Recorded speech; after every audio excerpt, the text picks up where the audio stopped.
We're opening our third session for today.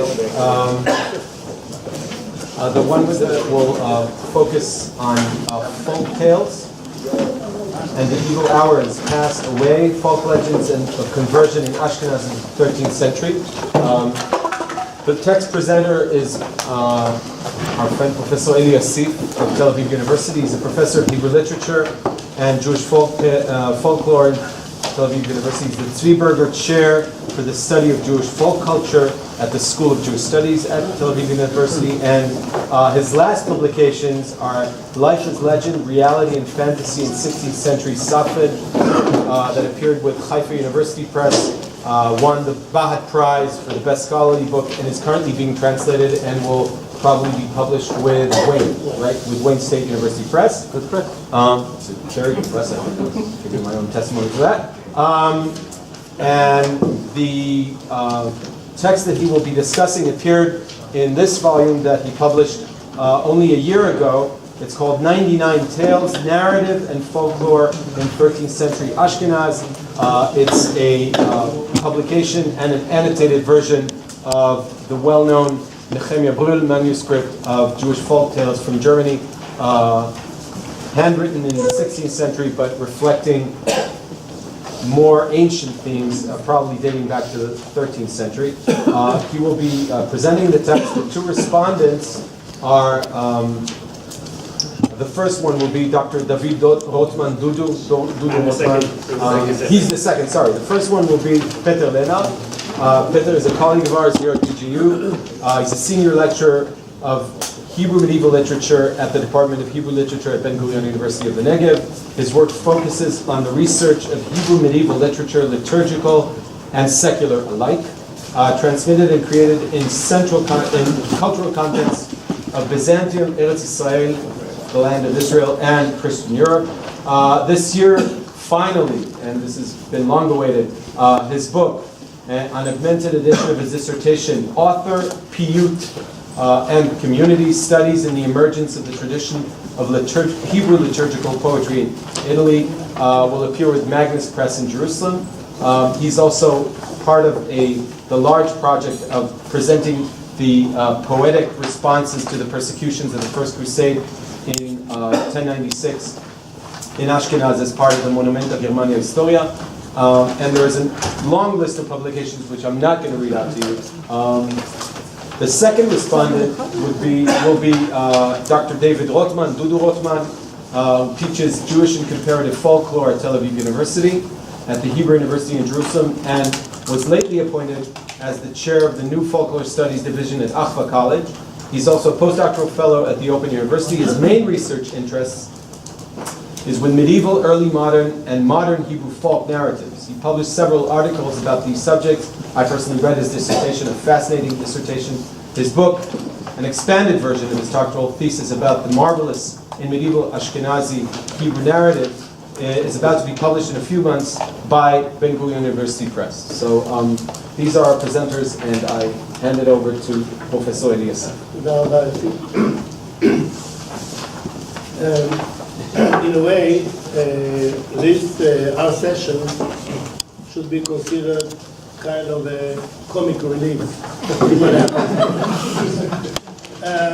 We are actually squeezed between scholars of Jewish philosophy and scholars of Jewish history, and we are literary scholars, folklorists, and the text will reflect exactly these interests. I would like to start in a way to continue the interesting discussion that popped up in the end of the last session, and this is the question of motivation. The question of why did good Jewish guys, I'm especially using this term and not scholars or learned people, and you'll see in the following why I'm using this term, decide one day to become Christian. Now,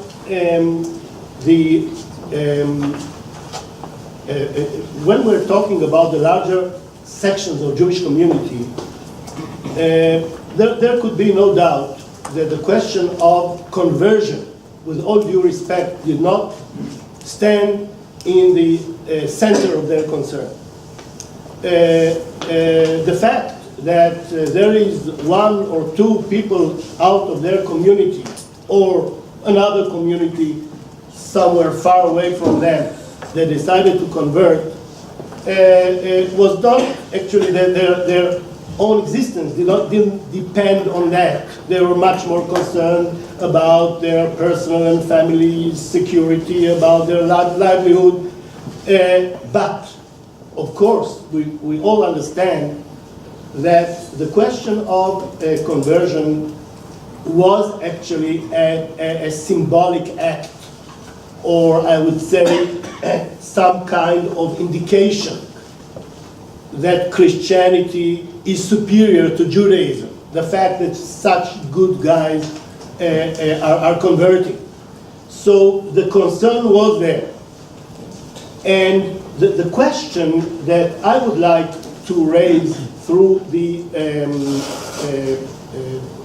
text that I will try to present is not about the learned, the Jewish philosophers, etc., but about the larger sections or segments of Jewish community. How did they confront conversion? How did they feel about it? Now, the major problem, of course, is that there's no documentation for that. The larger segments of Jewish society didn't write. And they didn't leave any written documents. And there was almost no way to know how did they feel about it.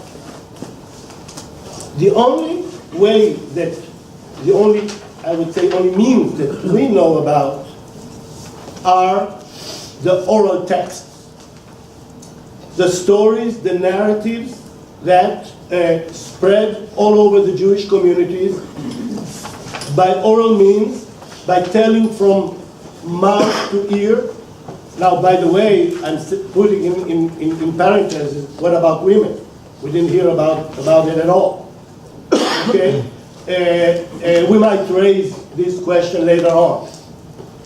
But there's no doubt that the only way that they could communicate, that their voice could be heard, was through these folk tales, through these folk narratives. And by great luck, they decided, learned scribes, semi-learned people, to write these tales down, to take them to writing. And they survived in a variety of sources that, of course, we are not going to enter into that. One of the major sources that I'm going to present to you are the collections of tales that survived in Hebrew manuscripts already from the 11th, 12th century and on. Now, here, scribes decided, because of a variety of reasons, to take those tales that were told in their communities and write them down for posterity. Each one of those scribes had his own reasons, or I would say a multiplicity of reasons. Of course, there's never only one reason.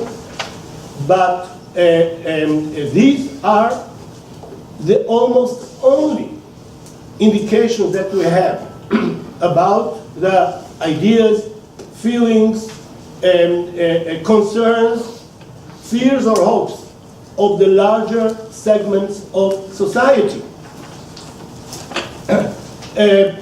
Because the elite, the learned, were almost not concerned. We didn't hear their voices in Jewish literature of the Middle Ages, or very seldom. And the only way to get to them, to hear those voices, are those folk tales. Now, the first question that I raised here was the question of motivation. there is another question, and this is the question of the Christian world. Because conversion is not an issue that concerns only Jewish society.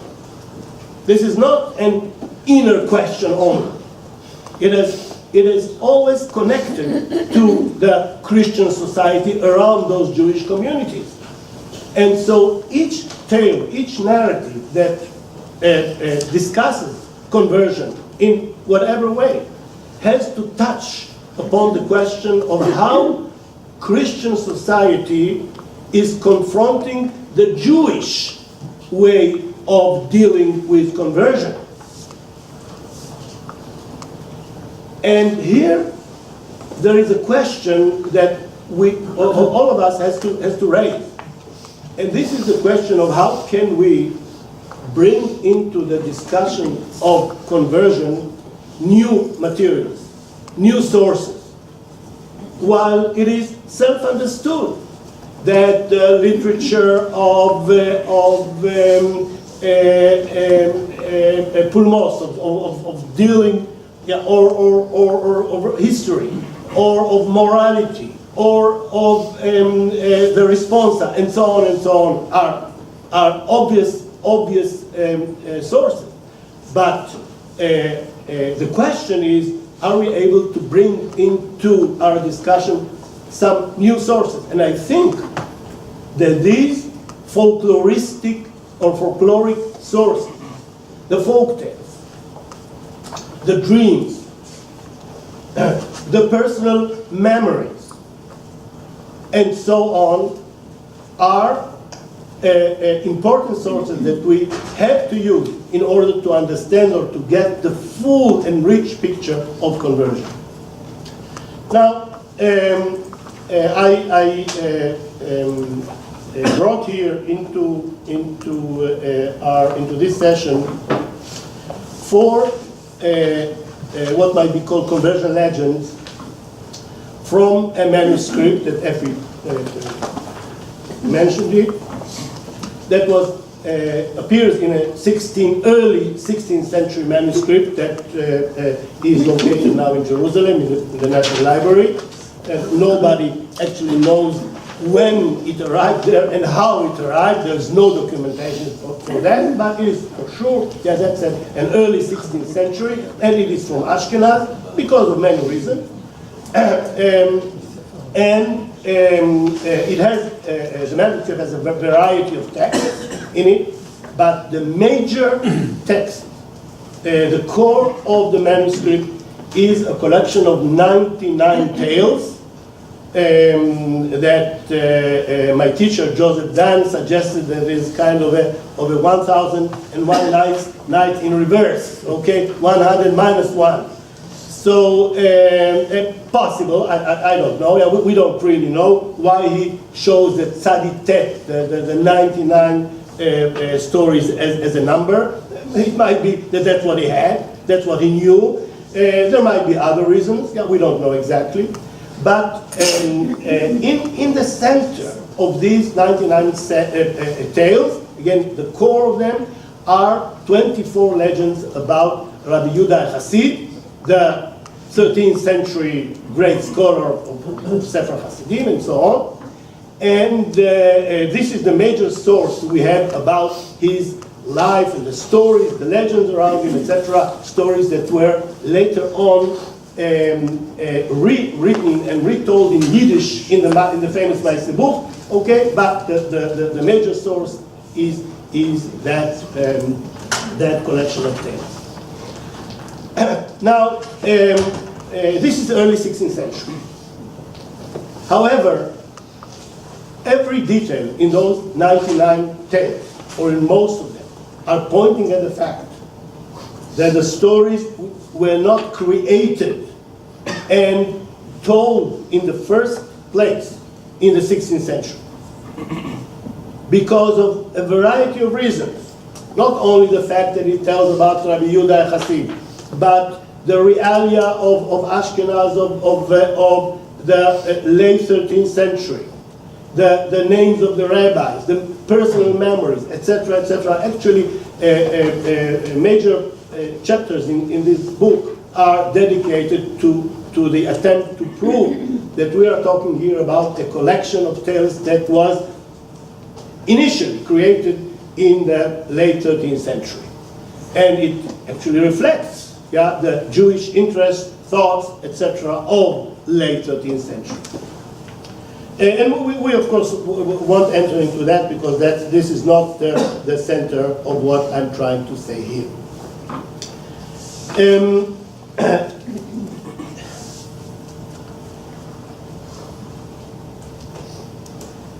There are, among those stories about Rabbi Yehuda Chassid, 4 conversion legends that are being I don't believe that. I'll kill it. No, when I put it down, it opened the. Okay, I'm sorry. Now, among those 24 Rabbi Yehuda Chassid legends, there are 4 successive legends that appear, as you can see, according to their numbers here. That proves, of course, that the collector, that the scribe who put them down into writing, was aware of their theme, of the core ideology that stands in the center of those 4 legends. That's why he put them here, not because they are successive in the life, in the biography of Rabbi Yehuda Chassid, but because they had some kind of a common theme. Now, as you can see, the legends about Rabbi Yehuda Chassid are not referring to the simple people in the community. The hero is Rabbi Yehuda Chassid, one of the major religious leaders of the community. So in a way, there is here kind of a contrast between the theme of the stories, the deal or are folk tales, as we define them, and the major character or hero of these stories, that is Rabbi Yehuda Chassid. But if we look at these legends from the point of view of folklore, European folklore of the time, of the 12th and 13th century, it is clear that they belong to the genre of the saints' legends. That was one of the basic genre of European literature and folklore of the time. So from this point of view, there is no question that these 4 legends, as others in the collection of 1910, belong or are part of the spirit of the culture, or more precisely of folk culture of that time in Europe. Another interesting question is the confrontation of these narratives with theological arguments. As we're going to see, all 4 legends are not referring at all to theological questions. Philosophical, theological, whatever. Interpretations of biblical verses, and so on and so on, dealing with a core of Christian theology, and so on and so on. Nothing like that.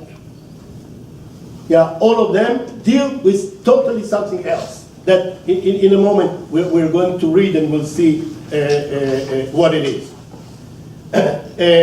Another interesting question, I think, is a question that should be asked among historians usually: in what way these legends reflect reality?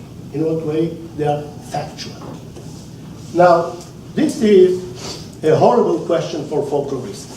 Folklorists usually hate this question, because what we usually say is that there's no way that a legend is reflecting reality. A legend is not a mirror that you put in front of reality and it reflects what happened.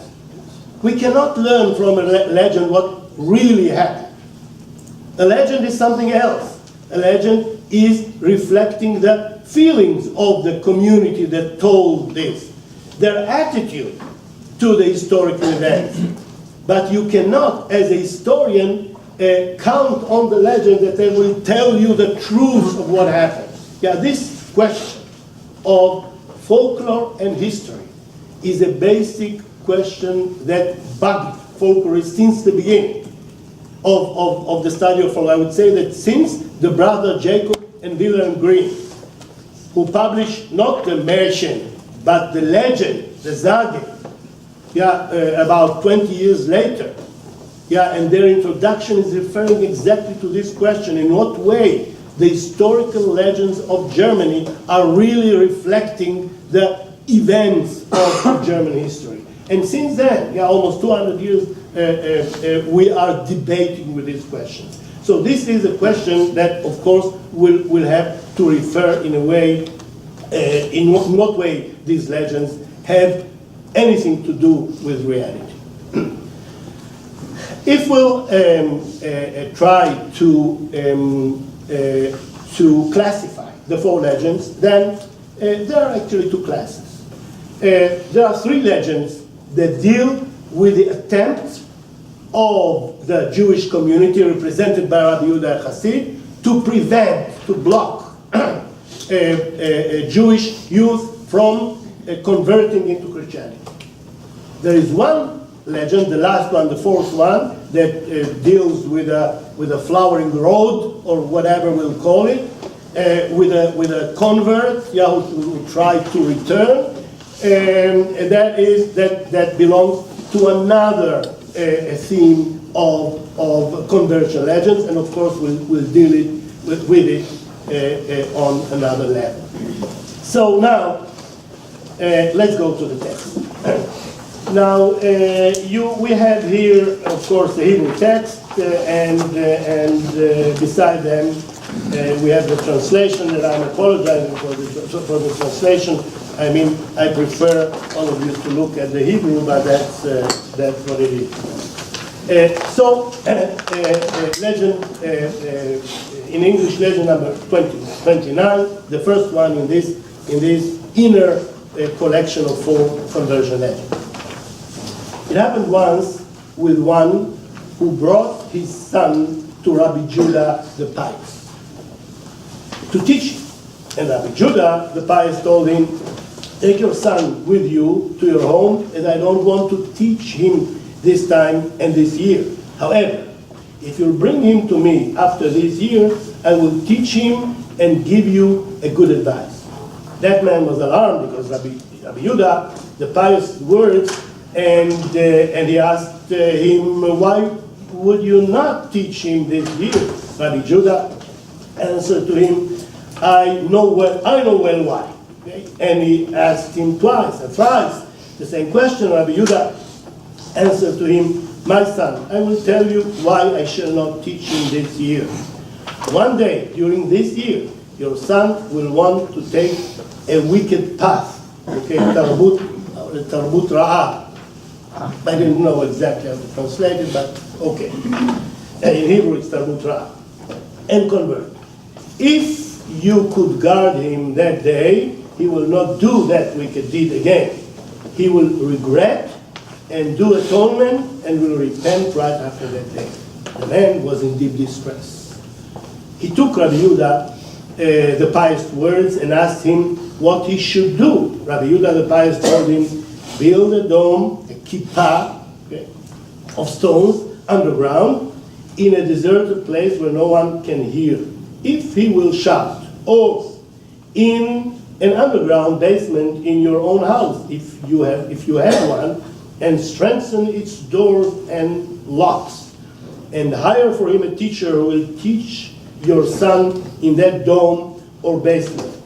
Moreover, beware that your son shall not come out from there, not to the synagogue, nor to any other place until after that day. And right after that day, you can leave him wherever he wants to.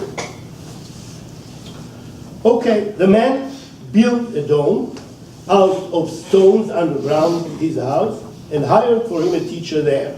When the day Rabbi Yehuda the pious spoke of came, and his teacher wanted to teach him the halacha, he told him, I cannot learn, and do not want to learn more, and added that he was weary by his studies.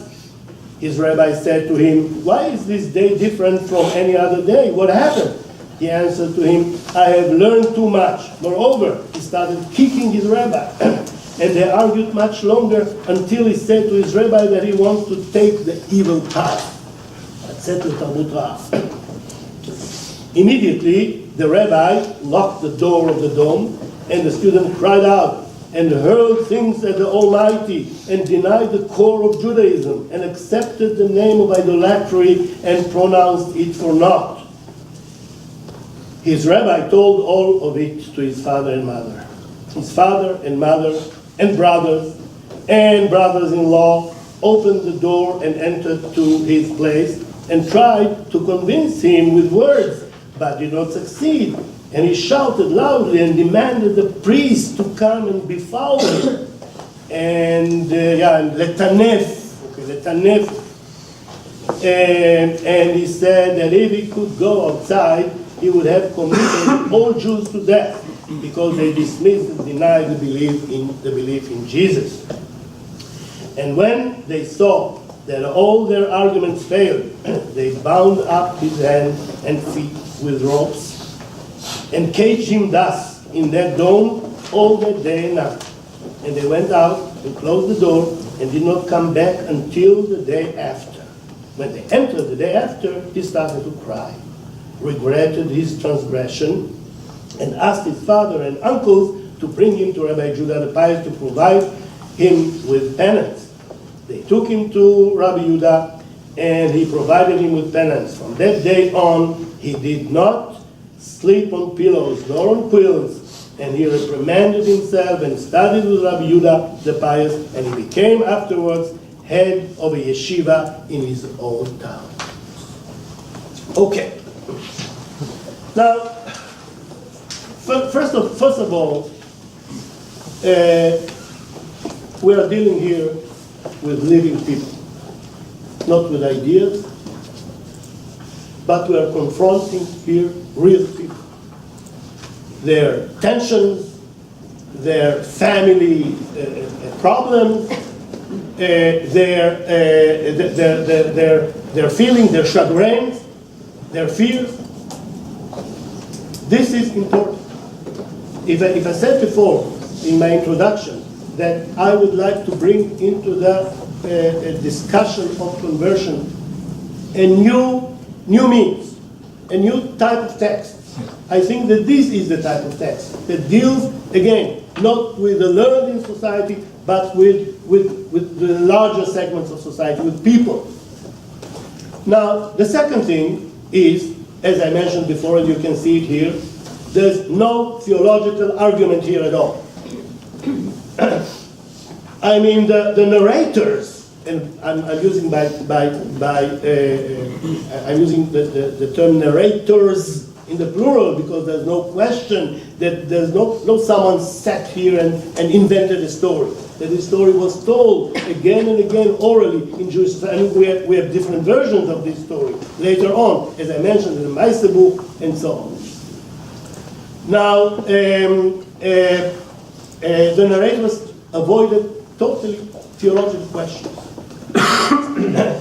He didn't try to argue why he decided to believe in Jesus, why he did whatever he did. He simply wanted to stop to study the Jewish sources, the halakha, the Torah, whatever it is, and to get out to the priest to learn about Jesus. That's what he wanted.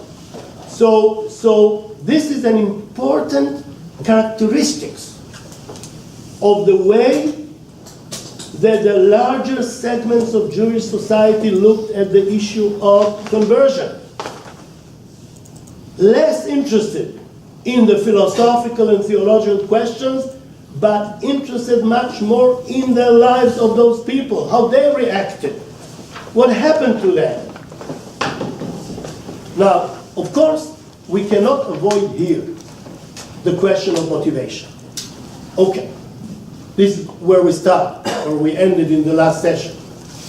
What is the motivation of this guy to convert? The answer is, we don't know. There is no answer to this question. And again, this is not a coincidence. There is a reason, and Rabbi Yehuda the Chassid knew it very well. And this is the fate. This is predestination. There can be no other explanation to what happened here.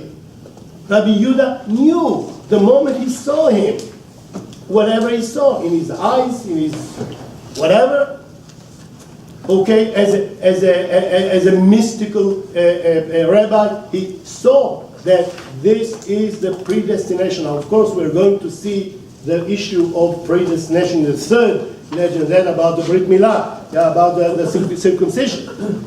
But it's clear that there is here no other explanation to that. Now, the evil hour, in Hebrew, ve'avra hasha'a hara'a, hasha'a hara'a. Yeah, a very significant concept or term that we know from folklore, and I would ask you to look into that additional page that I gave to you. You see the third in the bibliography. The third item here is by Chaim Schwarzboim, a great folklorist. Okay, his library is here in Ben-Gurion University. The hero predestined to die on his wedding day. Yeah, a huge. By the way, Chaim Schwarzbaum wrote the most important study about Petrus Alfonsi. Okay, the comparative study of his. Okay, so this is the same. This is the same guy. Now, the hero predestined to die on his wedding day. Now, here we see how Rabbi Yehuda Chassid knew what is predestined for this hero on the day of his conversion. Now, what happens to those heroes in Schwarzbaum's article that he brings hundreds of motifs all over the world is that there is a predestination that in the day that the hero is going to die, is going to marry, the angel of death, Malach HaMavet, will come and take his soul, etc., etc. Now, of course, that we can find this Freudian, whatever, it doesn't matter. What is really important here is that there is, from a folkloristic point, a parallel between death and conversion. Rabbi Yehuda Chassid presents to the father, to his students, and to the Jewish community, the fact that this child or this boy is going to convert almost as he's going to die. The parallel of those two motifs, the hour of conversion and the hour of marriage as death. By the way, our friend Israel Yuval showed or presented the similarity between conversion and marriage. We can go here one step further, even from this point of view. So again, from the point of view of the larger segments of society, the conversion has the same weight, the same effect as has death. Yeah, the child will be taken from us. We are not going to see him again. Now, another interesting parallel, I would say, I brought to you here in the beginning of this additional page. Now this is taken from the Legenda Aurea, and it is part there of the Marian legend, okay, of a great cycle, one of the earliest cycles of the Marian legend. And let me read it to you. In the city of Bourget, about the year of the Lord 527, the Christians were received Holy Communion on Easter Sunday. And the Jewish boy went to the altar and received the Lord's body with the others. He went with his friends and he did exactly as they did. When he went home, his father asked him where he had been. And he answered that he had gone to church with his schoolmates and had taken communion with them. The father, furious, picked the lad up and threw him into a white-hot furnace.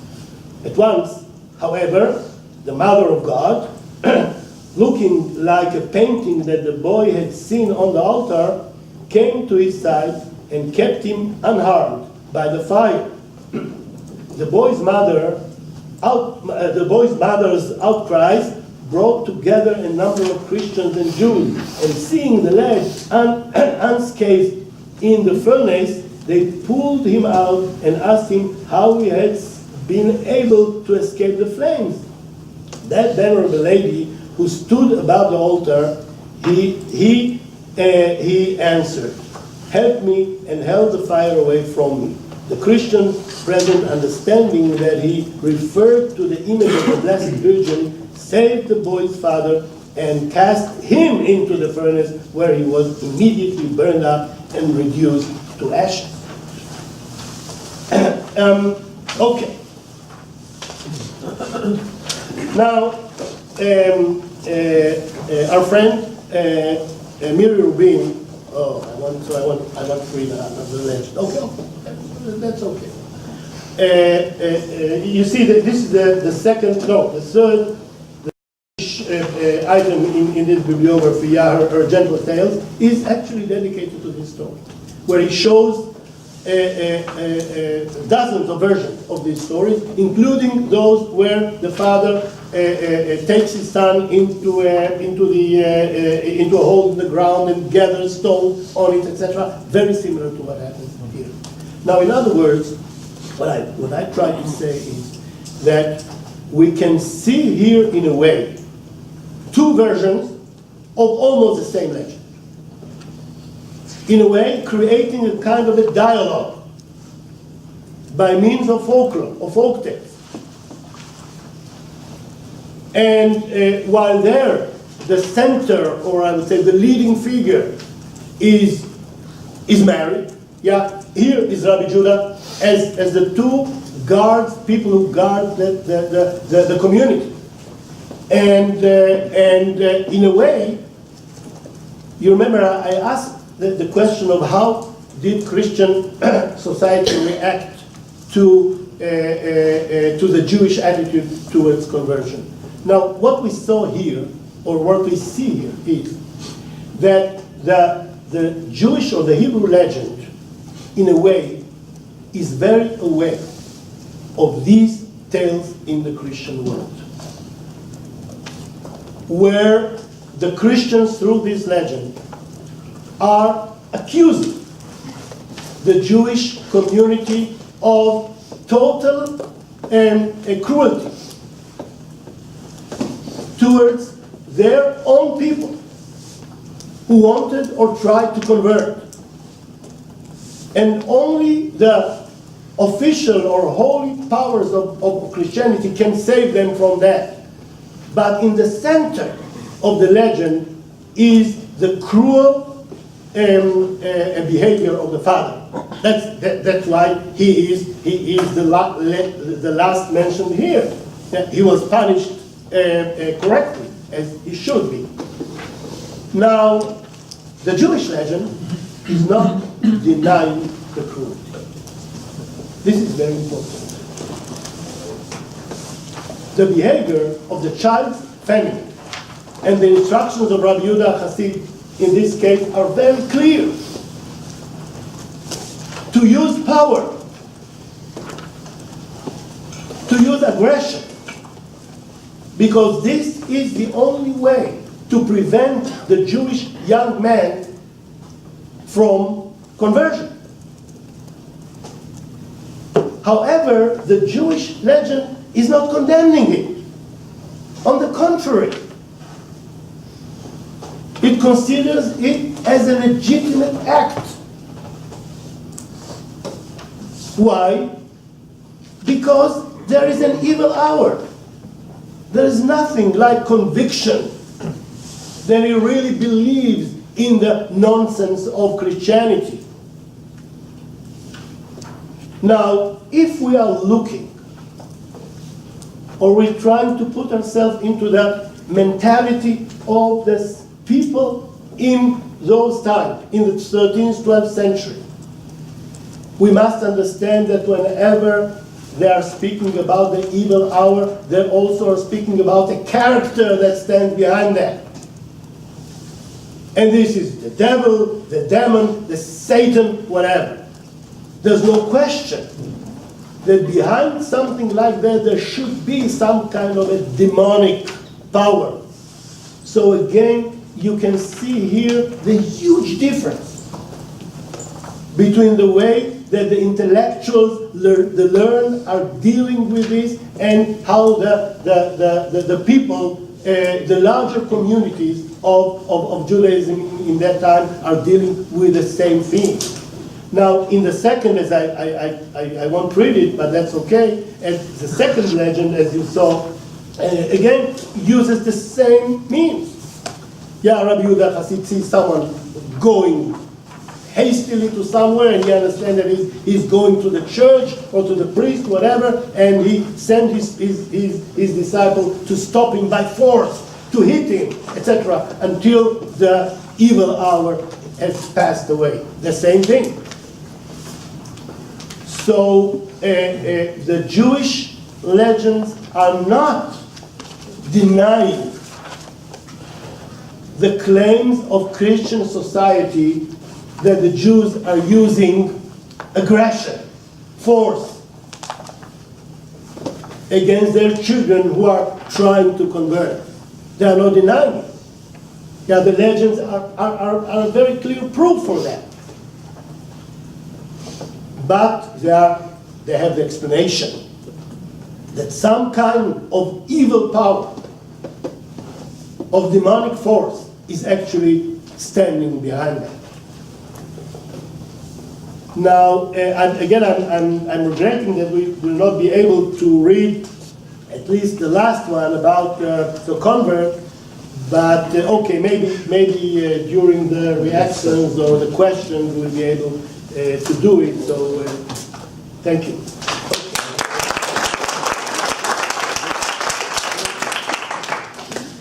So our first reaction to Professor Yassif's discussion is just a second.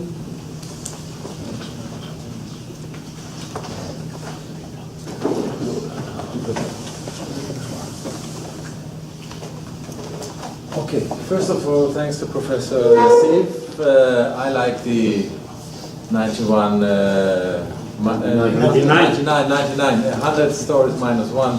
First of all, for the additional work. And second one, for close reading for one of these stories in the context of research of folklore. I have to make a part of disclaimer. It will come sometime. Okay. I'll try to read these stories back, even one step beyond the what Professor Yassif tries to do here in the introduction to the book, showing the historical background of the motives of the storytelling of all this, and I try to show it as a part of the hagiography of Rabbi Yehuda Chassid in Regensburg. So this is my way to put it there. Now I'm coming to to my part that even if I'm speaking about categories of place and time, this sounds very Herodotus-like, but I'm not a historian. I'm still claiming all what I try to do is to claim the enrichments of our world and seeing a text more relevant to understand cultural phenomena in new context. So, my proposal is to see exactly this story about the lad that had to be hidden in a subterranean wall until the evil hour passed away as a conversion of a hagiographic pattern developed in the bishopric of Regensburg. Not telling the story about a conversion of a guy, of a lad, but a conversion of a story. Concerning the early missionary bishops or founding figures of the Christian rulership in the southeastern outskirts of the Frankish Empire in the 9th and 10th century. Reading the medieval texts according to the discipline of the research of folklore is now established a fertile method to perceive the few texts that came down to us written by a small literary elite to go beyond to the not literary strata of the society. I would like to focus on two methodological considerations. One, the difference between the authored literature and folklore is a criteria of multiple existence. This is Eli Yassif brought this to our discussion dealing with the stories in the context of folklore. These stories have to be in a different elaboration, and this versus the concept that one person is writing at one time and one place the story. We always have only one version at hand, so we have at least one last hand and one last place the story is formulated. But what I will try now to add another distinction is that a local existence, like an archaeological story at a holy site, may be distinct from literal existence. Finally, or unbound. A literary story can come even on our writing desk and has no background anymore in the local site. The localization gives the trigger for oral multiple existence, as a site is living also by its surrounding web of stories. The literalization of stories, especially when it becomes written, enables a local unbound existence. You may read it even in worship. This distinction I would like to propose, following Dan Pages, leads to another distinction.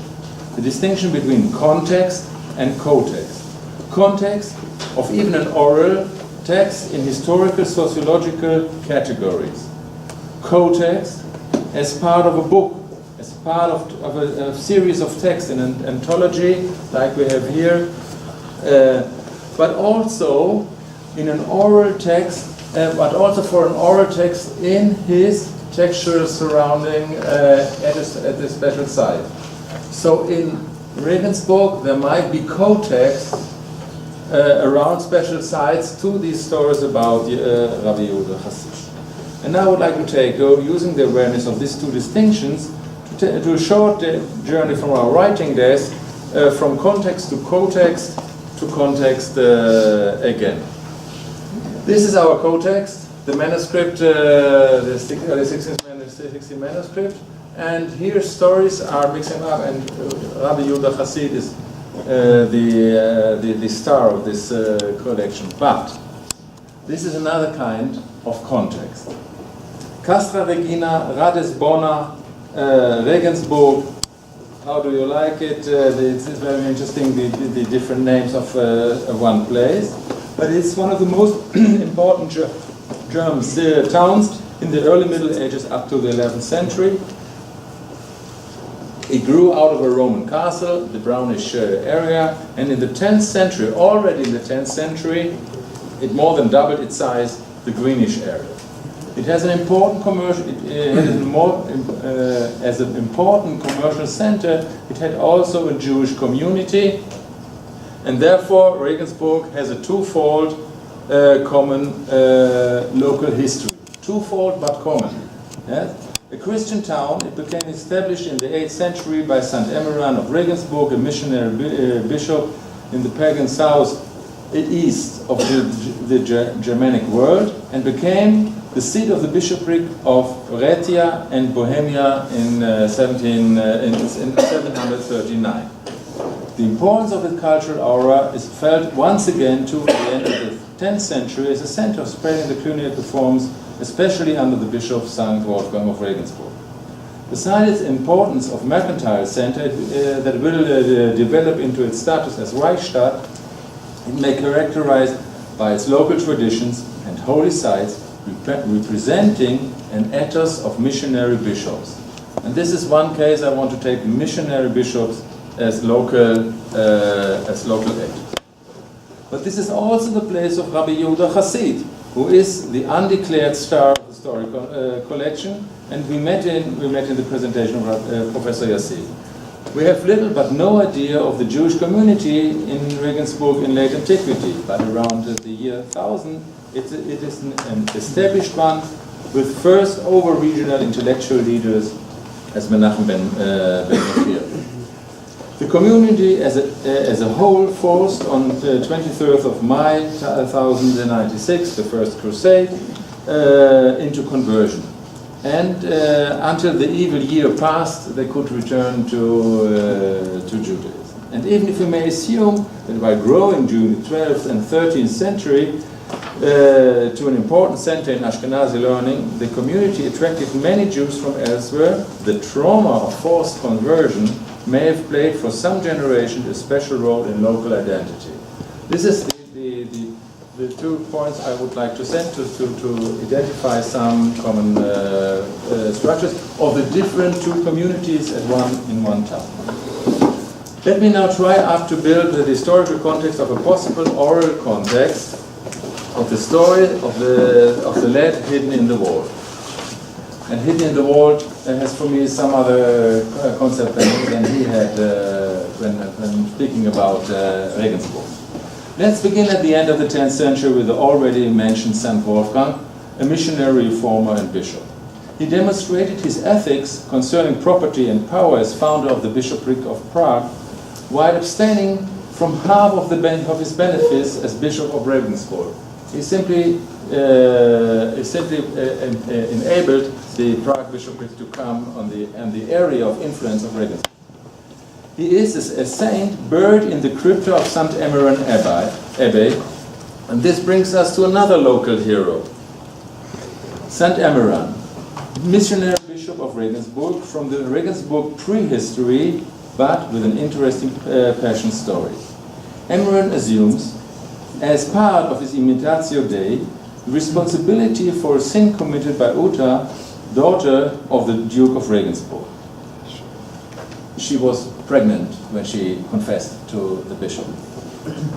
Seeking shelter to let the evil hour of rage to pass away on a pilgrimage to Rome, he got caught by family members of Uta to take vengeance for dishonoring the daughter of the Duke, showing the conflict between Christian norms and Germanic traditions. He got dismembered. The Vita speaks about fingers and toes, but you know the story of Abelard too. And was brought back afterwards to St. Michael, now St. Emmeran, and is buried in the most revered holy shrine in Regensburg. With a story of martyrdom that has to be locally told and retold. Think about what you would tell your children when you have to tell the story about St. Emmeran in the church. Okay? And even after it was written down by a way of phrasing in about 750, it became unlimited in the category of space, and may have served finally as a local co-text of our story. But first, this story may remind you another martyrium story, the story of Amnon of Magenz. Another story about how to live and to die, confronted with forced conversion. This story is transmitted by Ephraim and Yaakov of Bonn, and by Yitzhak ben Moshe of Vienna of Windobona. Both studied in Regensburg. So we have another possibility of co-text. I can only recall here the basic facts of this story. This story. It's about the reinstitution of a piece of liturgical poetry authored by Yanai in 6th century in Eretz Israel. It came to Ashkenaz like the name Amnon, it's not very Ashkenazic name, and much of the concept of medieval martyrdom from southern Italy. And it is part of fighting the neglect of this kind of piyutim, siluk, for someone who knows about something about this kind of liturgy, in the Rhineland and especially in France. By a story on martyrdom following passing thoughts and unaware talk on conversion. Both stories reveal a conflict with the majority culture, pagan, Germanic versus Christian, or versus Christian Germanic as for the Jew. Both heroes got dismembered after breaking the code of honor as kamerati, as those who had access to the court. Both end with a success in the terms of their religious community, the shrine of focusing the community due to vita and martyrium, or in the Jewish context, as of this living tradition in Regensburg, the restoration and institution of liturgy at the very point of ascent to the Trishagion, Kadosh, Kadosh, Kadosh, and a new kind of story in Jewish context. The context of the Regensburg community enables the existence of two variations of dismembered martyrs. St. Emmeran of Regensburg became a local hero in a church. Amnon of Magenza, Mainz, the city of martyrs in 1096, became a hero of a liturgical locus, a piyut for Rosh Hashanah. And let me now show you now in short the relevant case for this session of what I would like to call local folk legends converse. The early mentioned,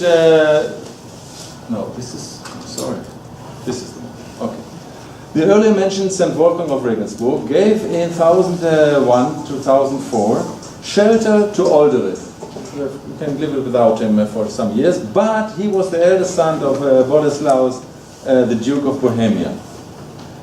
After the evil hour passed away, after 3 years of staying in Regensburg for this son, firstborn son of Boleslaus, Ulrich became 1012 to 1033 the Duke of Bohemia by himself and founded the Bohemian state, Bohemian Moravian state.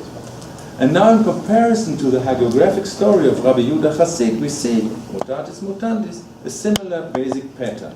A conflict with the majority culture, here pagan Slavic or Christian Germanic. And this pattern goes back to the earliest sources of Bohemian history, in those days still part of the bishopric of Regensburg.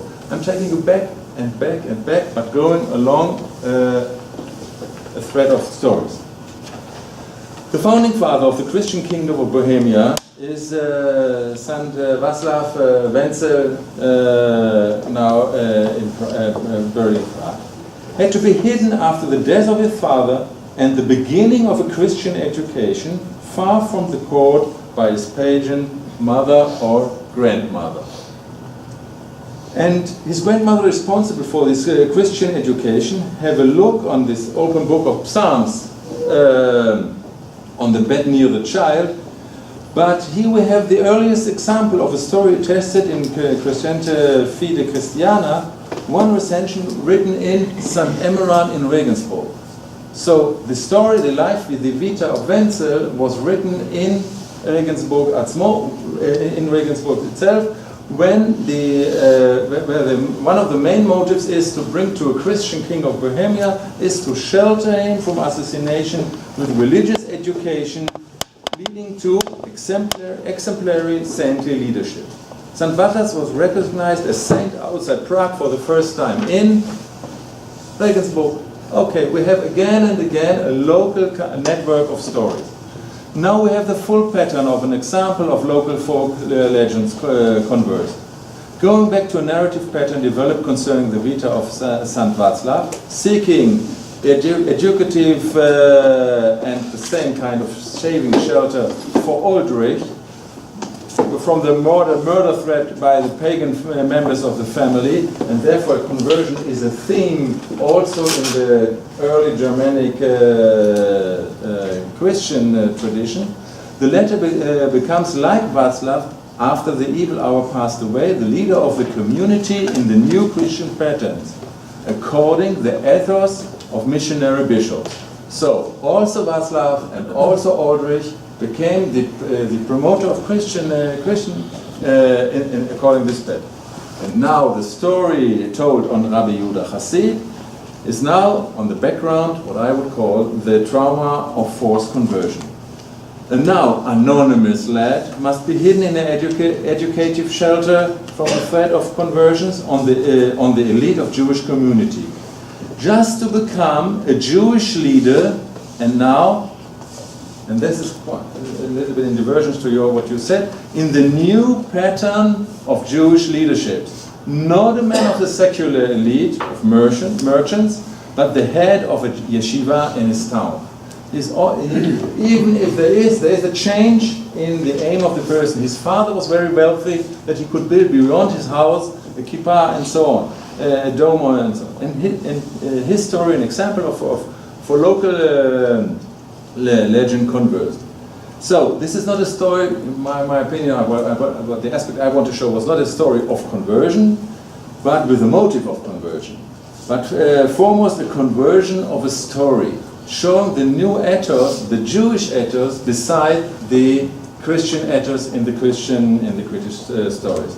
And thus taking the story from one context, Regensburg, to a new context, the Jewish new ideal of new learning and becoming head of a yeshiva, and so into a new context, and this is the collection here of the hagiography of Yehuda Chassid. Thank you.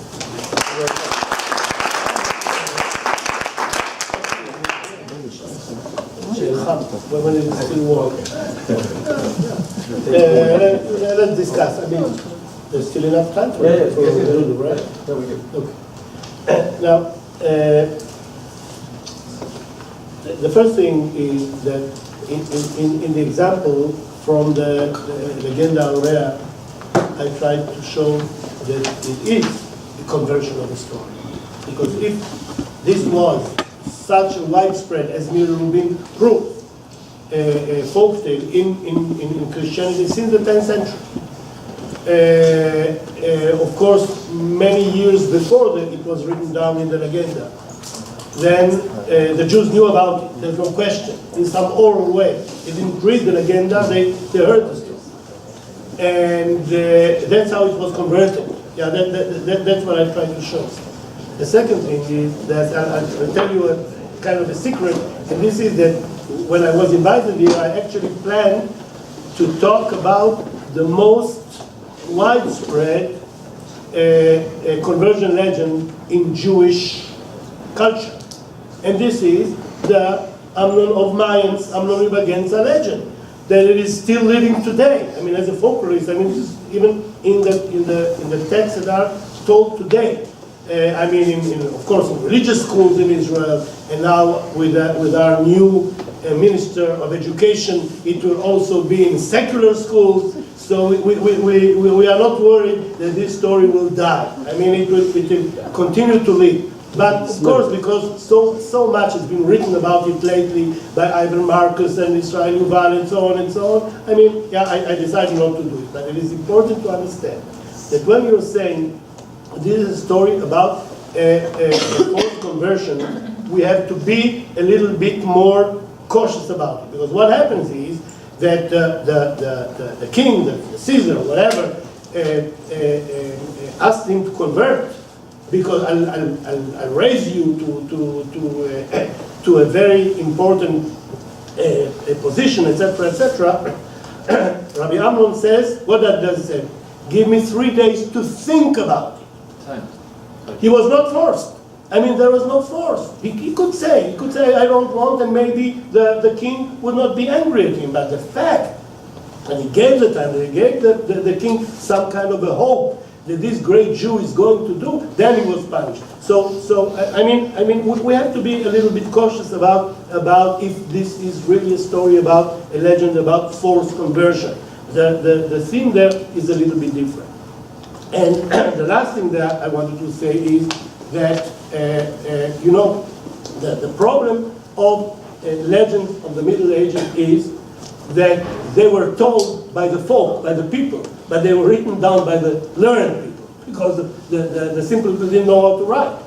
So, you know, so it went through some kind of a learned consciousness. And the question is, of course, how much they were changed by then. We don't have the means to know, but there's no question that while written down, they are not the original tales as they were told. For example, let's take even the language. I mean, many scholars are convinced that these stories that we received them in Hebrew were actually told in Yiddish and not in Hebrew, because that was the language of the simple Jews in those communities. So, I mean, it is a little bit more complicated than I presented it, but that's what there is. Okay, so you moved backward and I'm moving forward. So first of all, I would like to thank the organizer for recognizing that we should include a discussion of how conversion processes are reflected in folk narratives in the context of the various discussions that take place in this wonderful workshop. I would also like to thank them for inviting me in this context. I will deal briefly with a number of elements in the stories that have been described, and with Eli Yassif's questions and remarks, I try not to repeat, with the understanding that my comments and additional questions will be added to the general discussion. The first point that I would like to raise is about the narrating communities that told these stories, which are at the center of our discussion. Yassif has demonstrated in his book and in his lecture that the significant percentage of the stories in the collection were told, and as a folklorist, of course, I also prefer to use this term over composed or created, around the beginning of the 14th century. There is no doubt, however, that these folk tales continued to be told over the course of the following 2 centuries, until they were recorded in writing. We scarcely need to put in any effort to prove this, since the manuscript is from the 16th century. Moreover, we can assume that the surviving written version was not the first attempt to write them down. We understand that, unlike the situation for other genres, we can definitively say about folkloric works, especially folk narratives, that they are transmitted only in a context where these stories are meaningful. Therefore, we must ask Yassif's questions not only about the narrating community of the 13th or 14th century Ashkenazic world, in which the stories first came into being, but also about the community in the 16th century. So we are dealing here with 2 different narrating communities. And Peter already mentioned the formative events in the memory of early 14th century Ashkenazi communities, which were the events of the First Crusade, subsequent Crusades, the local blood libels. Some of these events were involved with forced conversions, as it said, and even mass suicides in order to avoid such conversions. All these were extremely resonant in all matters relating to interactions with the surrounding Christian environment and the possibility of conversion to Christianity.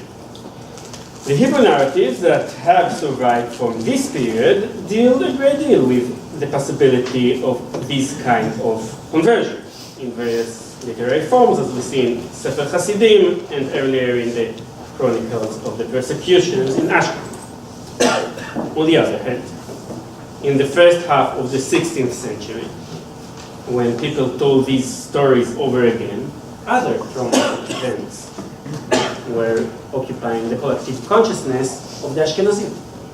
The most significant were the expulsions from various German cities. This is aside from the expulsion from Spain, which was not directly experienced in Ashkenaz, but was a traumatic event whose influence on the Jewish collective consciousness crossed geographic borders. The community that was now telling these stories may actually have been an Ashkenazic diaspora. In this case, the stories were meant as a factor to express the uniqueness and continuity of the Ashkenazim in their new locations, Poland or Italy. Such preservation of identity means expressing not only the community's relationship to the surrounding Christian society, but also to the other Jewish communities in these new places.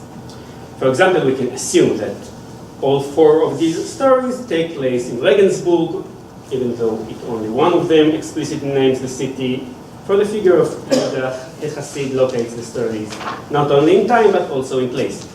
If our manuscript was written after February 21st, 1519, then the central memory that hovers over these stories is the expulsion of the Jews from this city and how they missed it.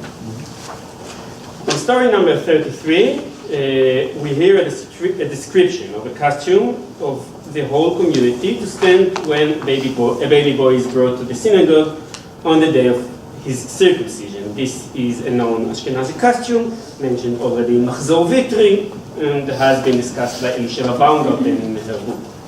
As Yassif notes in his book, the storyteller has to note the existence of this costume only in the context of a narrating community where it is not practiced yet, because it was once widespread throughout Ashkenaz. This must have been a community that had formally practiced this costume, but now did not. It is possible that the line explaining that ritual is a later interpolation into the story, which is addressed to a 16th century's community that no longer lived in its ancestral home. Such communities might also have encountered conversos, maybe some of whom wanted to re-enter Judaism, all those mingling identities, as David Ruderman calls them. At the height of the Middle Ages, the binary that characterized Ashkenazi community and their surrounding was that there were two possibilities, to be a Jew or not to be a Jew. But now, in the 16th century, this binary was much less stark. From such a perspective, which recognizes local examples of apostasy and return, it is possible to examine the meaning of this cycle of conversion stories afresh. Moreover, and now I do repeat, we can see that in 3 out of the 4 stories, apostasy is not described as something that is a result of a process of conscious choice, agreement with the fundamental Christian principles, opportunism, or any kind of mystical experience. Rather, in these stories, religious faith is not an object that one can choose. It's a kind of supernatural power which is forced upon people like a mountain over their heads. The stories that describe this urge to commit apostasy as a kind of temporary possession. This demonic possession grabs its victim for a certain period and leaves him when that time is over. Thus, faith is turned into a kind of a supernatural force which, like other such forces, it is impossible to overcome, but it is possible to carefully circumvent. Moreover, unlike stories of demonic possessions and debooks, none of these stories gives any justification for the fate of the Jews that are destined to commit apostasy. They tell of no sin on the part of these people or their parents. On the contrary, one story is about a baby, and another is about a young man whose father is interested in having him study with great rabbis and whose great spiritual potential is alluded to both in his Christian outburst and in his end as a devout Jewish pietist. The narrative community that tells these stories is interested in downplaying, even if not entirely erasing, the apostates' responsibility for their choice. We must note that in the context of the other topic that Yassif raised for discussion, that these three stories contain no Christian characters at all. Christian society and faith are the background for these stories, but not elements in the plot. The invisible priest to whom the young man cries out from his captivity is not present to hear him and defile him, as the story puts it. The stories describe the entire drama of apostasy as an internal Jewish one. In these stories, there is not even an imagined dialogue or debate with Christianity. Some Jews are foretold or intend to commit apostasy, and other Jews either attempt to prevent them or have given up on the possibility of preventing them. The plot takes place in closed, isolated Jewish spaces, the synagogue, the cellar of a Jewish house. Even when it takes place out in public, the students of Rabbi Yehuda HaChassid act as a violent living fence between the Jew who wishes to commit apostasy and the rest of the world. What of the representatives of the other religion? Well, Christians have no voice in this matter. Their arguments are heard only as a caricature from the mouth of the wild young man who threatens to murder all the Jews because they want to dismiss and lessen the faith in Jesus. I do not know whether these are expressing the viewpoints of a vast strata of society or a learned elite, and whether if it is possible or necessary to make a dichotomous distinction between these two groups when we are dealing with folk narratives. Either way, whether we are dealing with a narrating community from the early 14th century or the 16th, we must note the lack of Christian characters and its significance. In addition to this notable absence, there is something else conspicuously absent here. I speak of the most well-known form of apostasy in Ashkenaz, as you mentioned, namely the forced conversion. This was a central element in Ashkenazic martyrdom stories in the 12th and 13th centuries, and in texts such as Shevet Yehuda from the 16th century. The silent Christian society in our stories is certainly not presented as one that forces Jews to join it. Again, we must note that the absence of Christian compulsion to convert does not mean that these stories present apostasy as a choice. Even the exceptional story, the one in which the starting point is after the conversion has already taken place, we can clearly see the supernatural element involved in the process. It is not clear at any point what has driven the hero to leave Judaism and what drives him now to want to return to it. It is clear, however, that simply deciding to return does not give him the ability to do so. The response that is given to him by Rabbi Yehuda HaChassid, a figure to whom belief in miraculous events is hardly foreign, does not entirely deny the possibility of returning to Judaism, but it says that such repentance is not in the man's own hands, but it dependent on a miracle. A miracle does occur, but here we must emphasize it occurs in the merit of the apostate's behavior during the period that he is living as a Christian. All he does is to behave like a decent human being and tell the truth based on what he knows about Judaism. But this figure that has crossed the lines and changed his religion is now turned from a problem into a vehicle for rescuing the community. This is a theme we are familiar with from other well-known stories, such as the legends about the Jewish Pope and the stories about Simon Peter that are appended to some versions of Toldot Yesh. This story emphasizes the ability to return from apostasy more than the danger of attraction to it. Such stories thus become channels for dealing with a situation with which historically the two narrating communities had to deal: the return of apostates to Judaism after a period of living as Christians. While the other three stories moved the responsibility from the apostates to apostasy, that kind of possession itself, this one does not deny such responsibility, but presents the way of return. The apostate becomes a kind of ambassador for Jewish culture in the other culture. Thus, apostasy and apostates themselves have a role in the way that God runs his world, a role that is not exclusively negative. Here it is worth mentioning a few words about the story of conversion that appears in the collection but has not been cited here. This is story number 32, one of the most beautiful and stylish stories in the collection, which deals not with a Jew that wants to convert to Christianity, but a Christian that has done so.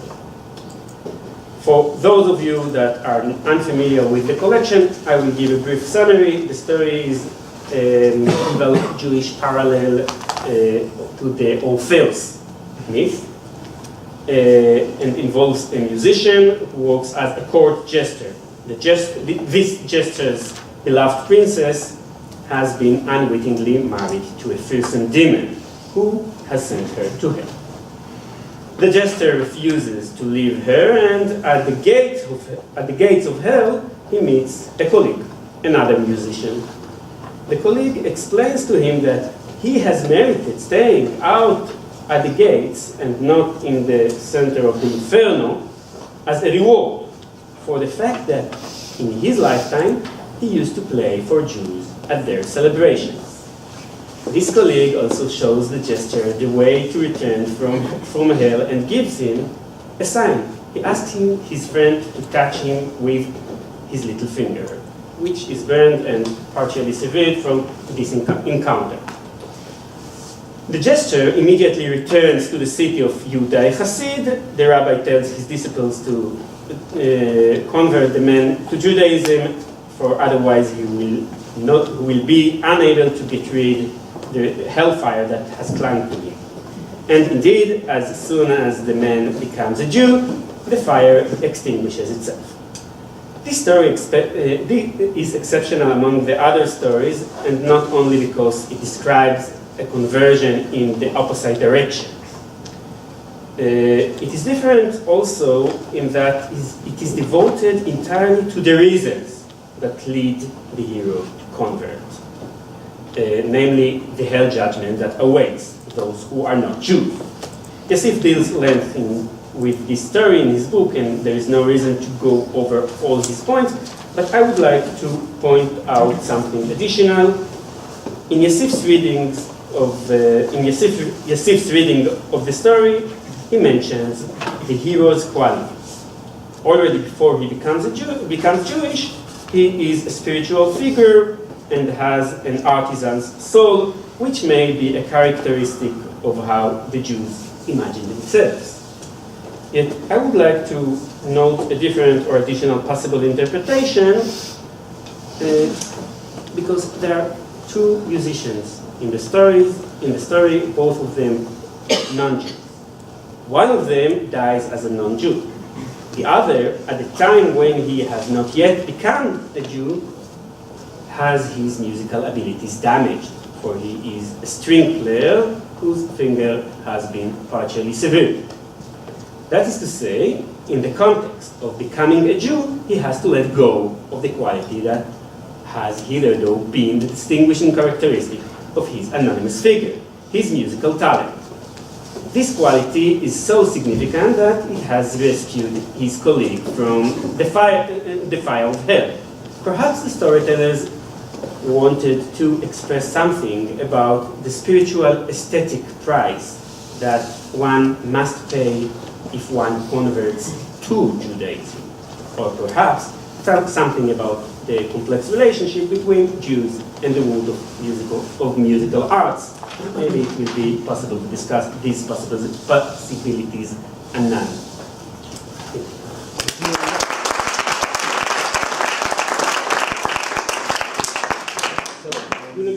maybe? Yes. To So answer after that. having introduced And then we folklore into the discussion, Eli, 5 minutes, and then Luis, and Maud.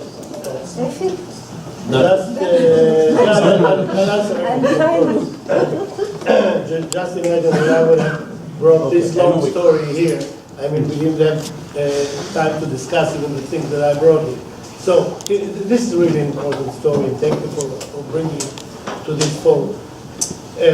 Now, only two short things that I would like to refer to. First of all, you can see here the problem of people who are dealing with oral materials that arrive to us in writing. This is a very serious methodological problem, because it's true that the manuscript is from the early 16th century, but what does it say about the stories that were told orally? We don't know. I mean, there are here two possibilities. The first one that actually Dudu referred to is that the collector collected them, or the editor collected them from stories that were told in his own community in the early 16th century. There is another possibility that is simply copied it from an earlier version from the 13th century. We don't know. we have no indication, but this is the problem that we are struggling with from a methodological point of view. Now, this is the first comment. The second one is that we didn't discuss the fourth story, where the Christians do have their voice. I mean, when Rabbi Yehuda asked the convert, what good thing did you do? And he tells the story about how the Christians wanted him to be not to justify, but to be a testifier, to testify that the Jews are really having blood, on Passover, etc. I mean, we hear the voice of the Christian in that story, and this is a fascinating story, because the flowering road is a very important motif in Christian folklore of the Middle Ages. The Tannhäuser, and I brought to you here, you see the second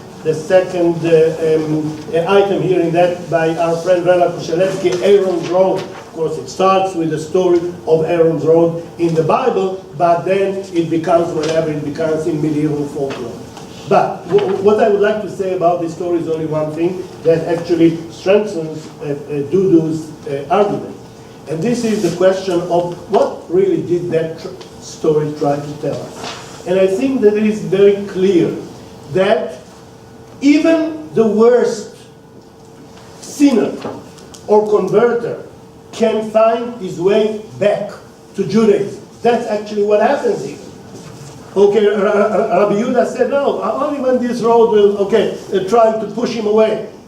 But God proved that that's not true, that he can return. Now, why is it so important in the early 16th century? Of course, because of the Anusim. So there's no question here. And all of you know better than I know the debates about the return of the Anusim to the Jewish communities. So this story has a special meaning or context in the early 16th century. So we see here again how folk tales that gather their meaning from the 13th century become very relevant in the 16th century and on and on and on. Okay, thank you. I suggest, for the sake of the discussion, let's collect the comments and then have the respondents respond. So, Luis, first. Thank you so much. I have a very soft spot in my heart for scholars of folklore. They are my neighbors next door at Harvard. What's his name? The guy with the Da Vinci Code. He's Peter the Hero. He's supposed to be my colleague, a professor of folklore and psychology. But I had a brief comment and a question, both derived from the comparison of the Jewish and Christian tales. First, I find your juxtaposition of the Jewish and Christian tales as photographic negative of each other very compelling. And indeed, what struck me at first in looking at the two was the contrasting light in which predestination seems to be cast. In the Jewish tale, the temptation to convert seems to reflect a predestined impulse to evil circumvented by Judas' assistant. In the Christian tale, the Jewish boy's conversion seems to reflect a predestined steering to good, reinforced by divine grace in the form of the Marian intercession. So that's very compelling. I mean, in many ways reinforced the way you're reading the two of them in tandem. My question has to do with the issue of variations, be they from oral tradition or from the written elaboration of these tales. This particular Christian example, Boradin's text, I remember the earliest extant version of this type is Gregory of Tours' Libri Miraculorum. Now there are several vernacular and Latin versions from the Iberian Peninsula, Alfonso X Cantigas, Santa Maria, Juan Gil de Zamora, Sánchez de Bercial, and Berceo, Milagro de Nuestra Señora. Now in the Bercean version, here for example, when it says the father furious picked the lad up and threw him into a white-hot furnace. In this Old Spanish version, because Berceo is retelling the legend to create this caricature of the satanic Jew, he has the father furiously climb up the kid, taking his time to leap up the furnace before he throws him in to burn. Just to highlight the deliberation of it, that it's not simply a demonic, the demonic reaction, he takes his time to prepare the setting. So, my question is, are there other documented versions of the Jewish tale with variation that could lend themselves to this type of contrastive exegesis? Because it's one of the fascinating issues when folkloric tales interact with culture, how variations in detail reflect cumulative efforts to reinterpret significant elements in connection to the core issues they address. That's my question.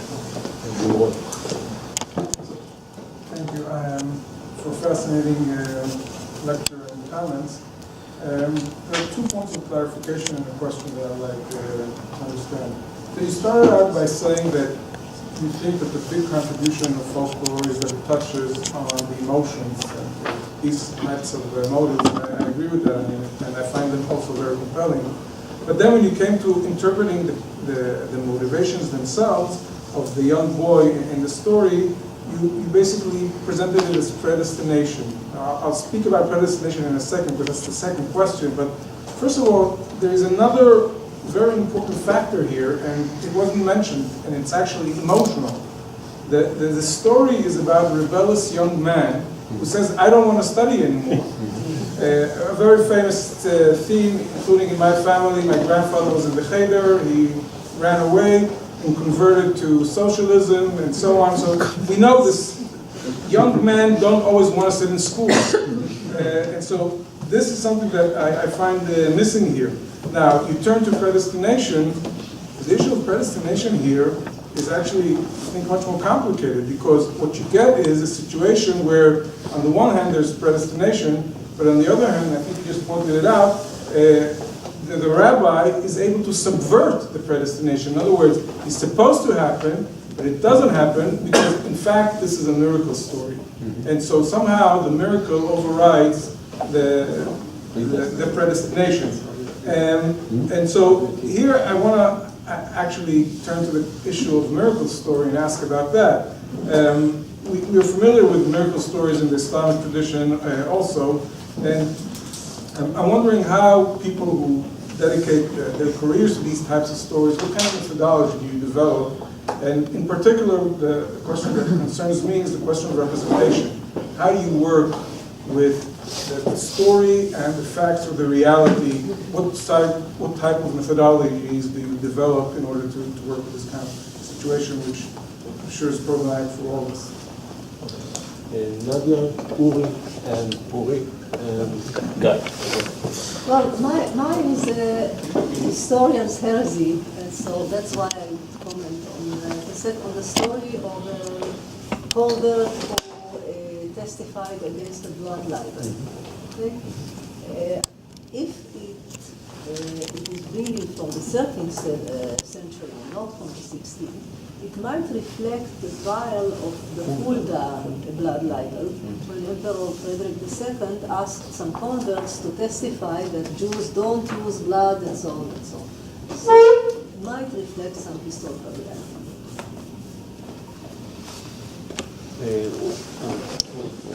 Yeah, so my question is kind of a version on what Maud said. I was struck in reflecting on the predestination, on how the work of the evil power and the demonic force that you insist on is invisible. It's unmentioned, not a word. And from a literary perspective, it seems rather urgent, because where one might expect the appearance of that evil force, what we have instead is that rebellious son. Now, the comparison with the furnace story is illuminating, I think, because there, the pivotal moment, we have the action, nevertheless, of the potential convert or the convert. In the case of the furnace story, he goes and receives the Eucharist, but the pivotal moment, there's an insistence on the boy's seeing. I would suggest. It says looking like the Virgin, looking like a painting that the boy had seen on the altar. I think there's an insistence. I'm kind of drawing on Sarah Lipton's thesis on late Christian use and abuse of Jewish vision as a way of conveying points about Christian truth. Okay, so on the Christian side, there's an insistence on the boy's vision. So at the heart of what is happening is, I would suggest, a question of epistemology. So whereas in the Christian story, there's an insistence on his vision, in the Jewish story, there is an insistence on his rejecting learning and refusal to learn. And even there's an additional sense in which he rejects their attempt to convince him by form of formal argumentation. So I'd like to ask you why this choice on the part of the narrator, and also whether this has to do. You insisted several times on how this is on the dichotomy between the learned society and kind of laity, and whether this has to do with that. I mean, there's in a sense what they're saying is that if he doesn't learn, then there's a threat that he will convert. Okay, so I have, first of all, a historian's naive question about whether there could be instances in which folk tales or any other forms of narrative, prose narrative, do not necessarily carry some kind of, moral significance, or are not intended to convey a certain ideal or a certain principle about society, about life, about God's intention, and so forth and so on.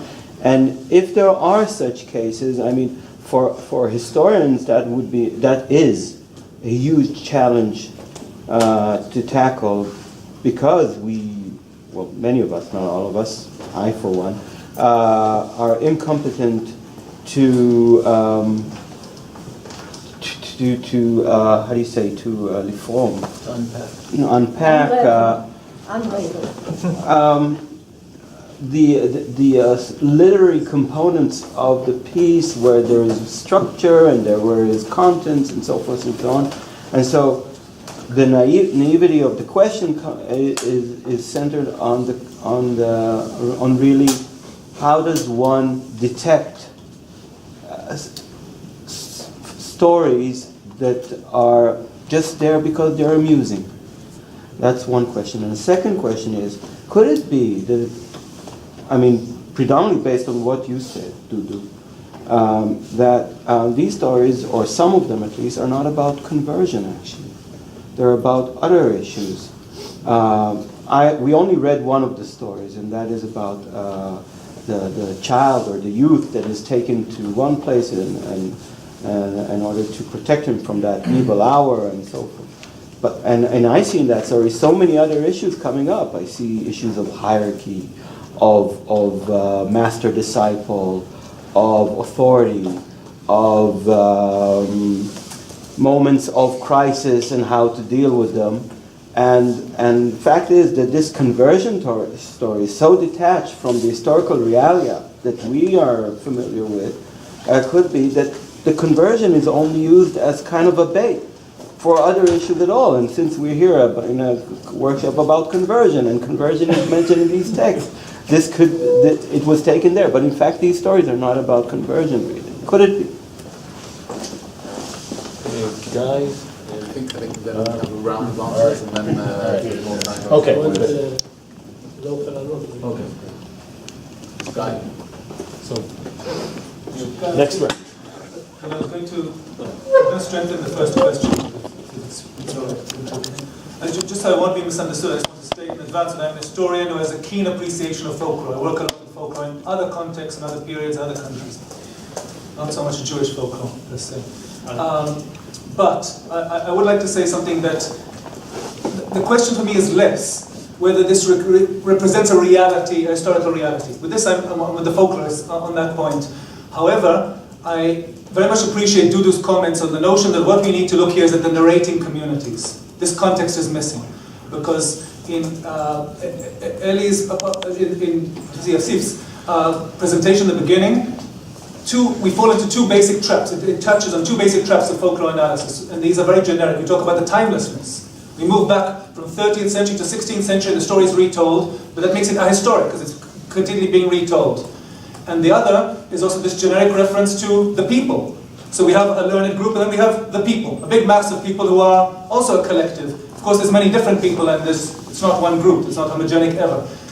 What I'm thinking here is, if we need to contextualize historically the narrating communities, which are being told and retold.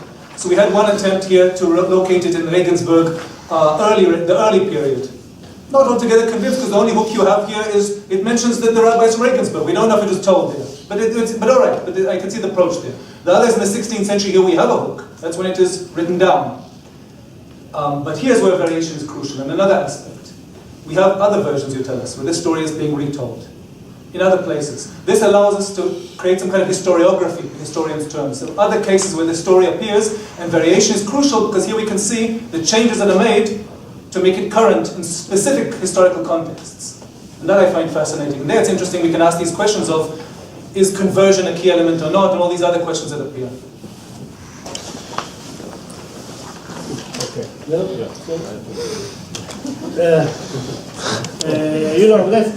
This is kind of a folklore 101. I mean, to start with them, but I'll try to do my best. Let me first of all refer to the general questions of history and folklore, and the question of reality and so on. Now, our late teacher, Professor Alan Dundas from UC Berkeley, wrote a very well-known article that I say it's kind of a basic, our Bible, that is called "Who Are the Folk?" What is that? What are we mentioning when we are saying folk tale? What is it? And he has several suggestions that I won't enter into it now. But of course that we are very, very aware of the question of the context of the story. The problem of stories that are told, the problem is that when we're dealing with the Middle Ages, we almost have no communication. Anthropologists today that are going to the field and recording stories, they are documenting everything, every detail, who told, who was there, etc. We don't have this luxury. We don't know. I mean, if I'm going back to the 13th century, then what I have are those 99 stories.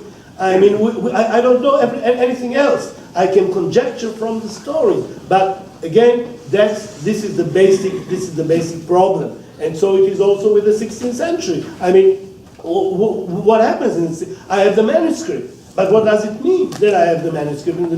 Does it mean the story were told in the 16th century? They were copied by someone in the 16th. What do I know? I don't know.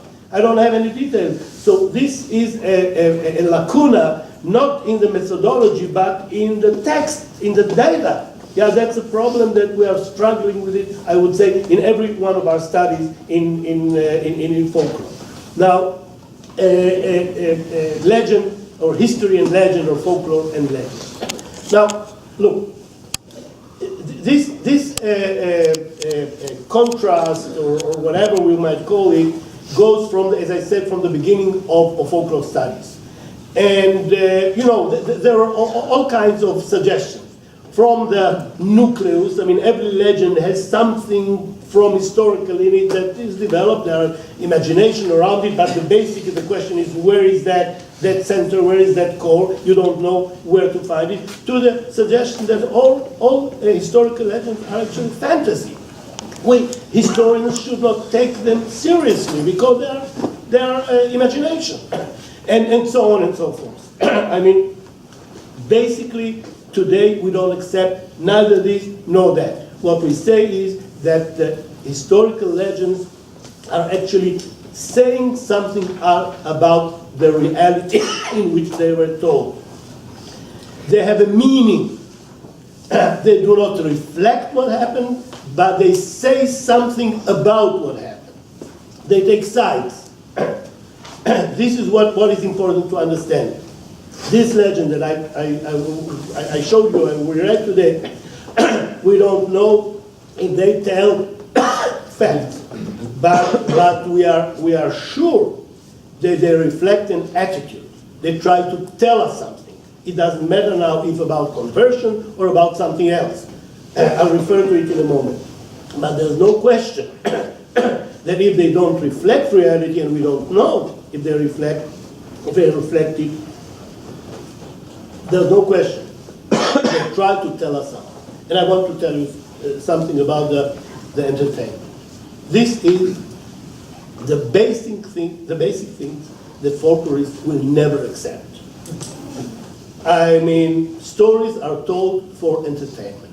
No. You know why not? Because folk tales are entities that are moving from one generation to the other. There are folk tales that survive orally for hundreds of years. There's no way to explain the survival of legends, of myths, of fairy tales on the basis of their entertainment. And if they want to say something, mean something to reality, they will disappear.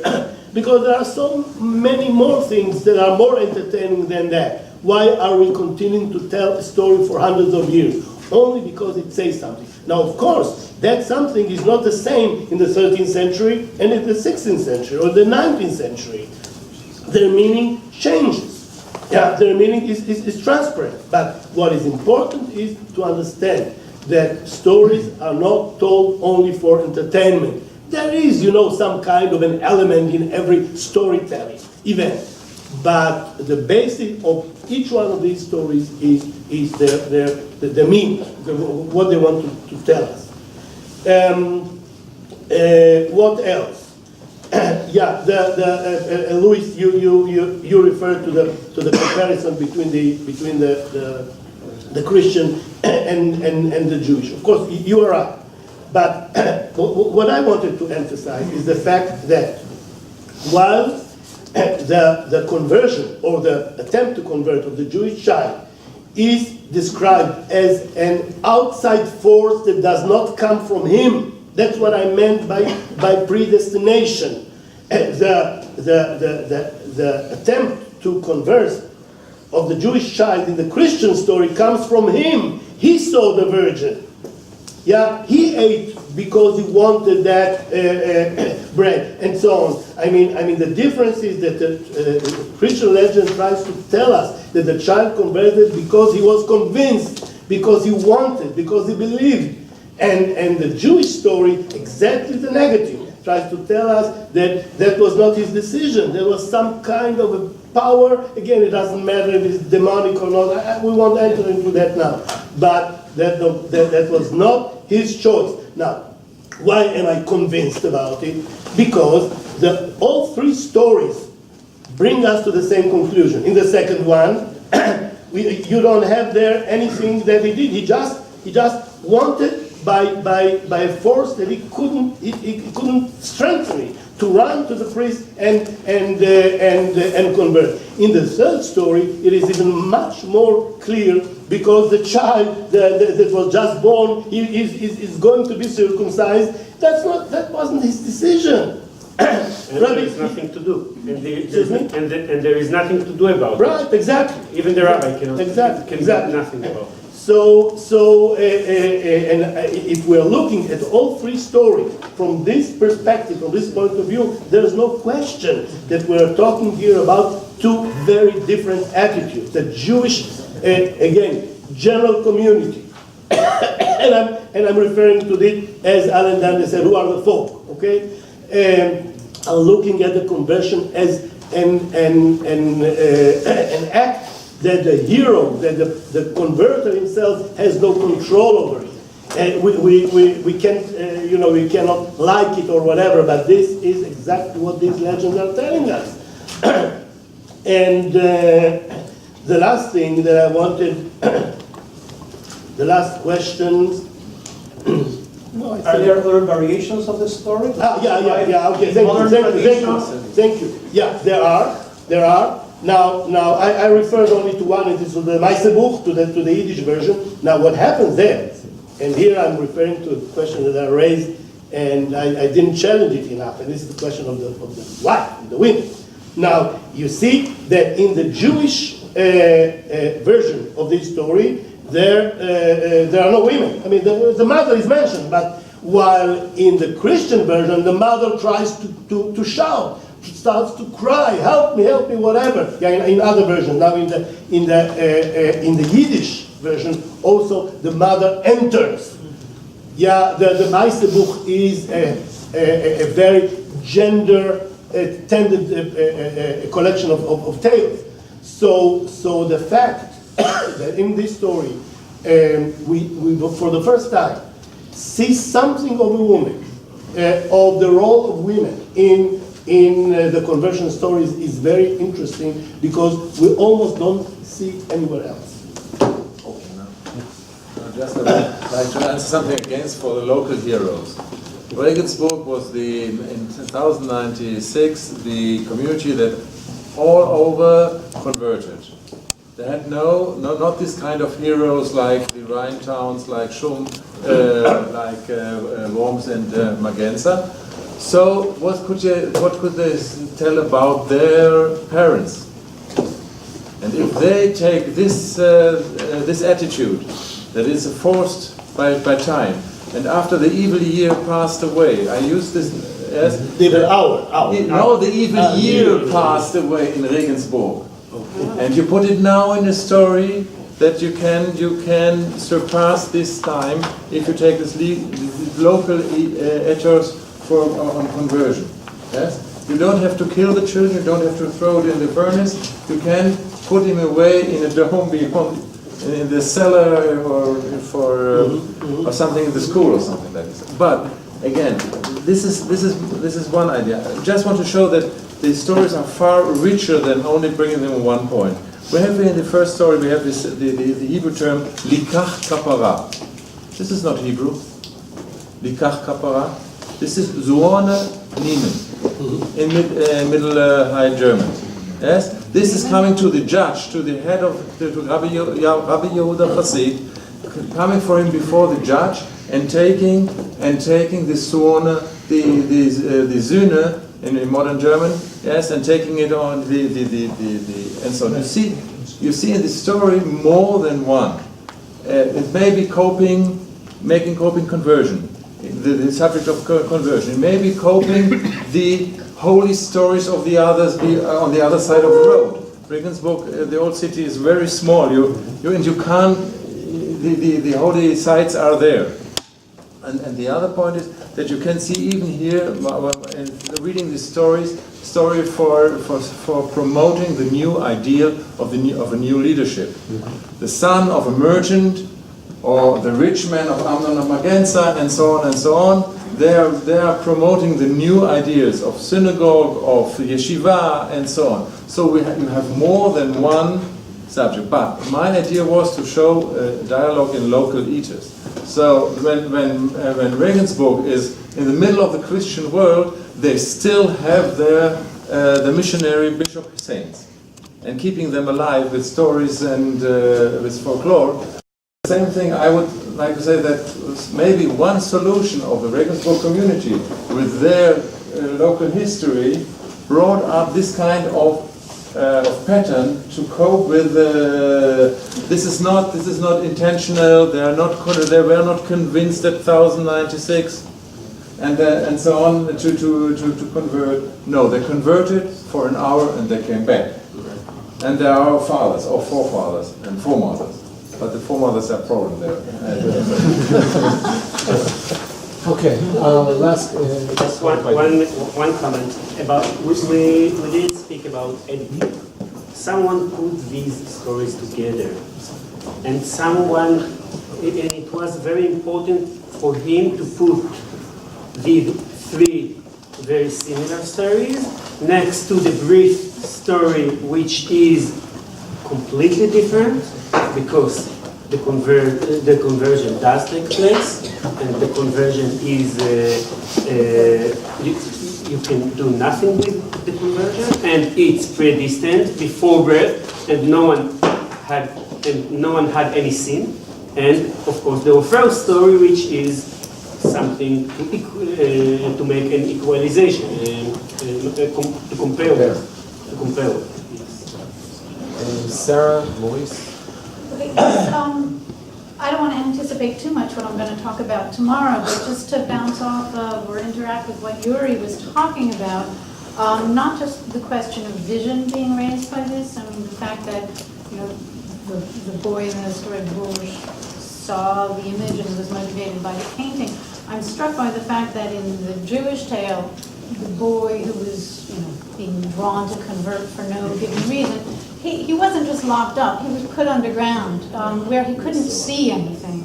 And I think what's very important to talk about is the aesthetic attraction that was exercised. I mean, visible presence, as I think you mentioned, is the world around them. There's no Christian world mentioned, but we're talking about tiny communities living in a very, very visible and audible Christian world. And in many of the stories of the Jewish boy of Bourges, it's not here.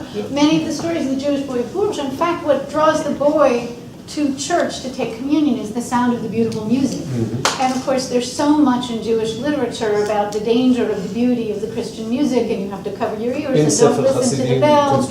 Yes, exactly. It's the same guy. Yes. So I think underlying a lot of this is the fact that a religious experience is an aesthetic experience.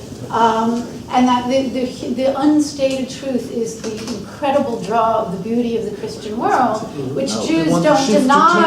Beauty. Yes, they don't deny it, they devalue it. This is also in the Nitzachon Vetus, where you have the story of the Jews say, why are we dark and ugly? They don't say we're not dark and ugly, and they don't deny that Christian paintings are beautiful. They just say, well, Christians make love when they see these beautiful paintings, that's why they're beautiful, and we can't validate that form of lovemaking. So I think that is another strong component that's sort of through all of these warding off of conversion temptations. Maurice. Just I was reacting to what you said about the Hebrew nikach something.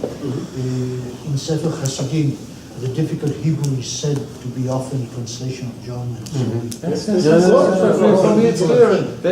This collection has a German subtext in some parts. This is the question of the Yiddish. The second thing, probably pretty obvious about this story, the convert is saying, well, no, they don't kill Christian boys. It is a story from real life. The converts were asked to do so by Frederick II, and also Nicolas de Contemplé is saying so. This is at the time of Judah Vitor. Just to add to what Sarah just said, I think